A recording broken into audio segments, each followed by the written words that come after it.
Students, इस video में हम टॉपिक डिस्कस करेंगे प्रोजेक्टाइल। प्रोजेक्टाइल कोई ऑब्जेक्ट हो सकता है, कोई स्टोन हो सकता है जिसको हम स्पेस में फ्रीली कुछ वेलोसिटी से फेंकते हैं और वो कर्व पाथ फॉलो करता है। उस कर्व पाथ को हम पैराबोलिक पाथ कहते हैं। जैसे डेफिनेशन इसका है यहाँ, an object thrown with initial velocity and then it allowed to move under the action of gravity alone is called projectile.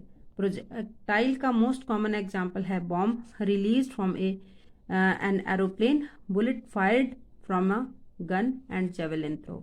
ये ऑब्जेक्ट जो हमने एग्जाम्पल में लिए हैं, इनका अगर हम इसको ग्राफिकली प्रेजेंट करें तो ये सपोज कोई ऑब्जेक्ट ओ से हम फेंकते हैं और अर्थ की तरफ को फेंकते हैं तो वो इस तरह का पाथ फॉलो करेगा। कब? When it is throne with certain initial velocity you.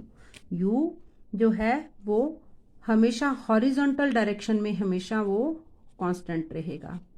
Then you velocity जो है it is resolve into two component. First is u x along the horizontal direction and u y vertical component of the velocity, because projectile move under the combined effect of uniform horizontal velocity and constant acceleration a, acceleration due to gravity, so it follows parabolic path।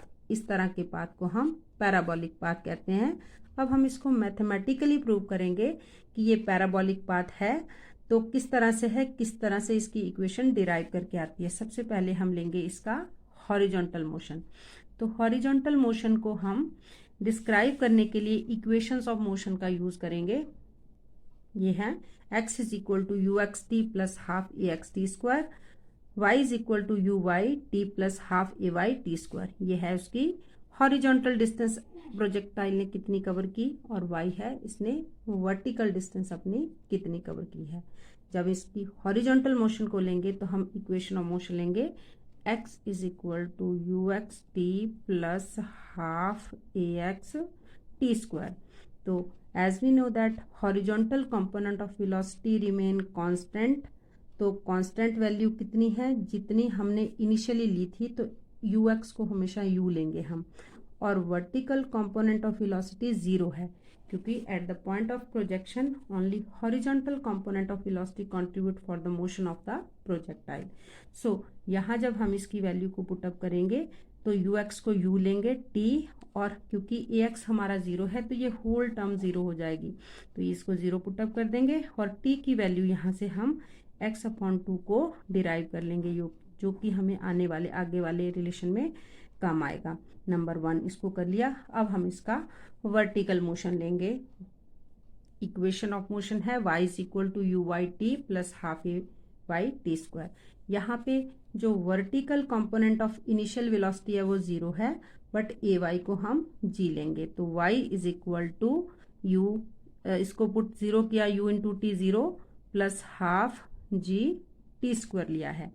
तो g को हम यहाँ minus ले सकते हैं, minus c यहाँ लेंगे तो y को भी माइनस लेंगे, क्योंकि जब भी कोई ऑब्जेक्ट, किसी भी ऑब्जेक्ट की हम हाइट टॉप से बॉटम की तरफ को मेजर करना शुरू करते हैं तो इसको हम माइनस में काउंट करते हैं, क्योंकि कोई भी चीज़ को मेजर करने के लिए किसी भी हाइट को हम बॉटम से टॉप की तरफ जाते हैं, तो ये दोनों माइनस और माइनस कैंसिल हो जाएंगे, जिसकी वजह से हमारे पास relation half g t square आता है। ये नंबर 2।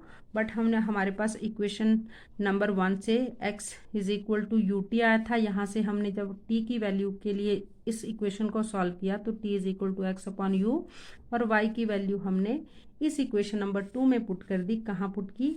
यहाँ पर g, और ये x अपॉन यू का square, y is equal to g upon 2, x का स्क्वायर होगा तो ऐसे लिखा, और इसको u स्क्वायर। तो हमारे पास g कांस्टेंट है, इनिशियल वेलोसिटी कांस्टेंट है, 2 कांस्टेंट है, तो whole quantity become constant k x square which is equal to y।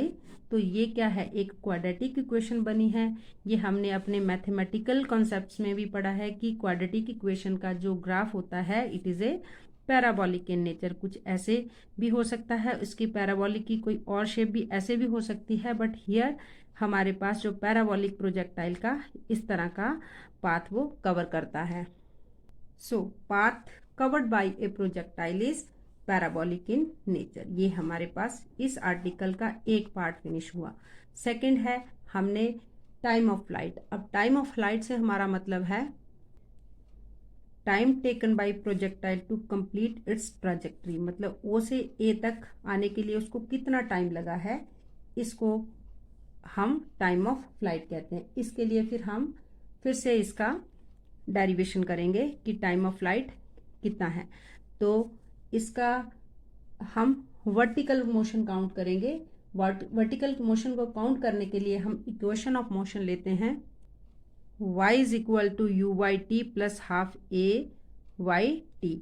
यहाँ पे यू वाई हमारा horizontal vertical component of velocity हमारा रहेगा 0 और y कितना है हमारा, ये h है। h इज इक्वल टू ये सारा 0 हो गया हाफ, और इसको हम कितना लेंगे माइनस g लेंगे और टी स्क्वायर, यहाँ टी स्क्वायर है बट h को भी हमने माइनस लिया है क्योंकि हाइट से टॉप से बॉटम तक की हाइट जब हम मेजर करते डाउनवर्ड डायरेक्शन में आते हैं तो h को हम नेगेटिव लेते हैं। तो ये h ने इस h की वैल्यू माइनस जी की माइनस और माइनस हमारा कैंसिल हो गया, हमारे पास रहता है half g t square.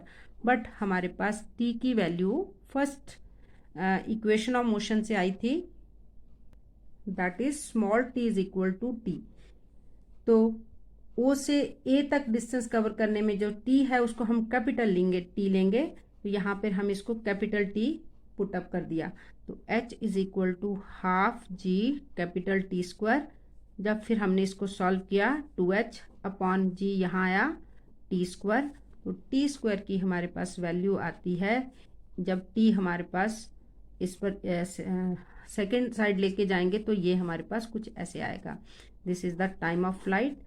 Note करने वाली बात है कि टाइम ऑफ फ्लाइट सिर्फ किस पे डिपेंड करता है, h पर, हाइट ऑफ द टावर पर डिपेंड करता है, not on initial velocity of the projectile with which it is thrown from the top of the tower. यदि हम दो ऑब्जेक्ट लेते हैं जिनका मास डिफरेंट है, not equal, but they are thrown from the same height, then they will reach the ground with same time. तो ये एक हमारे पास नोट में स्पेशल मेंशन किया है। ये क्वेश्चन आपको एग्जाम में पूछ सकते हैं, एमसीक्यू क्वेश्चन में कोई आपसे किसी भी तरह से आपसे क्वेश्चन में पूछ सकते हैं, so note it very carefully. Horizontal range की डेफिनेशन है distance from the foot of the tower, this is the tower, we have supposed O2 P dash कर लो इसको, the distance from the foot of the tower to the point where it hit the ground again। तो ये x जो distance है इसको हम बोलेंगे हॉरिजॉन्टल रेंज। तो इसके लिए हम इसके हॉरिजॉन्टल मोशन की इक्वेशन ऑफ मोशन को लेंगे, that is x is equal to u x t half a x t square. तो इसमें जैसे हमें स्टार्टिंग से हम डिस्कस करते आए हैं कि यू एक्स हमारा u रहता है और ए एक्स हमारा 0 है, क्योंकि in horizontal direction object is moving under the constant horizontal velocity, there is no change in velocity means no acceleration. तो x को अब हम कैपिटल R से रिप्रेजेंट करेंगे रेंज को, तो ये हमारा u रहेगा और t, और ये सारी टर्म 0 हो जाएगी क्योंकि इसमें ए एक्स 0 है। तो r is equal to u t, और स्मॉल t को हमने टाइम ऑफ फ्लाइट में का रिलेशन जब फाइंड किया था तो t is equal small t को कैपिटल T लिया था, तो टाइम ऑफ फ्लाइट का रिलेशन था 2h अपॉन जी स्क्वायर रूट। अब हम इसकी वैल्यू को u यहाँ पे t की वैल्यू पुट अप कर देंगे, तो ये आएगा हमारे पास 2h अपॉन जी स्क्वायर रूट। अब हम क्या करेंगे इसको, तो इसको आगे हम इस पे डिस्कस करेंगे कि इससे रिलेटेड कैसे क्वेश्चन आ सकते हैं। तो जो हमारी हॉरिजॉन्टल रेंज है वो किस पे डिपेंड करते हैं, एक तो initial velocity of the projectile, initial velocity of the projectile, then height from where it is thrown toward the earth depend करती है हमारी रेंज। सो नेक्स्ट है कि हमारा जो नेक्स्ट टॉपिक है that is resultant velocity of the projectile, means velocity of projectile at any instant of time. और इसको अब हम कैसे डिराइव करेंगे? Suppose at any instant of time the particle is at point P, तो इसकी velocity जो इनिशियल है वो कांस्टेंट है, बट इसके हॉरिजॉन्टल और वर्टिकल कंपोनेंट इस तरह से हमने रिजॉल्व कर लिए। हॉरिजॉन्टल और वर्टिकल कंपोनेंट में एंगल है 90 डिग्री का, और जो रिजल्टेंट वेलोसिटी इसकी v है वो इनिशियल वेलोसिटी का जो हॉरिजॉन्टल कंपोनेंट है उसके साथ बीटा एंगल बनाता है। तो इक्वेशन ऑफ मोशन इसमें यूज होगी मोशन अलोंग। अगर हम एक्स एक्सिस के अलोंग मोशन को लेते हैं तो हमारे पास आता है ये v x is equal to u x और ए एक्स टी।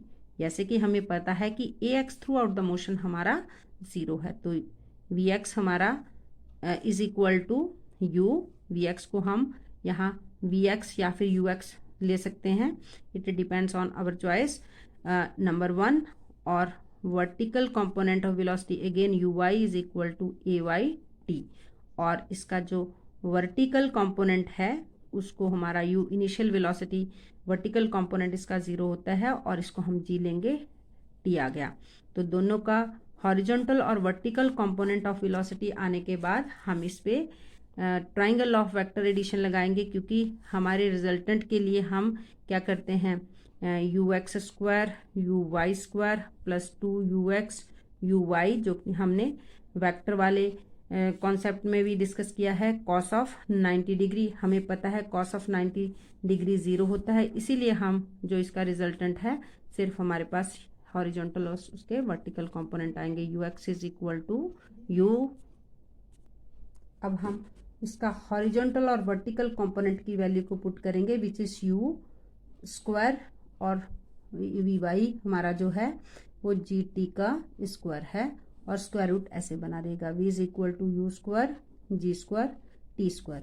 ये है resultant velocity of projectile at any instant of time during its trajectory from O to A. Then now we need to find the velocity with which it hit the ground again. It is also vertical component of the particle is taken into account. Here Vy is equal to gt, but t time of flight is was 2h upon g square root। हमारे पूरे calculation के दौरान हमारे पास t जो है वो 2h upon g आया है, तो जो वर्टिकल कंपोनेंट है उसको हम लेंगे, हाइट कवर करता है ये वी वाई कंपोनेंट से, तो इसको हम velocity with which hit the ground is equal to, we will take it V, g की वैल्यू हमारी एज इट इज रहेगी और टी की वैल्यू हमने ये पुट की है 2h अपॉन जी। अब हम जब इसको सिंप्लीफाई करते हैं थोड़ा सा और, तो जब जी को हम रूट के अंदर ले जाएंगे तो ये स्क्वायर होकर जाएगा 2h जी स्क्वायर अपॉन जी, फिर एक जी इस जी से कैंसिल आउट हो गया। देन वर्टिकल वेलोसिटी हम का component when it will hit the ground is become v is equal to 2h and g। This is the most important relation. इसके बेस्ड बहुत सारे न्यूमेरिकल पूछे जाते हैं कि find the velocity with which it hit the ground when it is thrown from certain height from a tower. So these are some formula which are very helpful in calculating numerical problem of this chapter.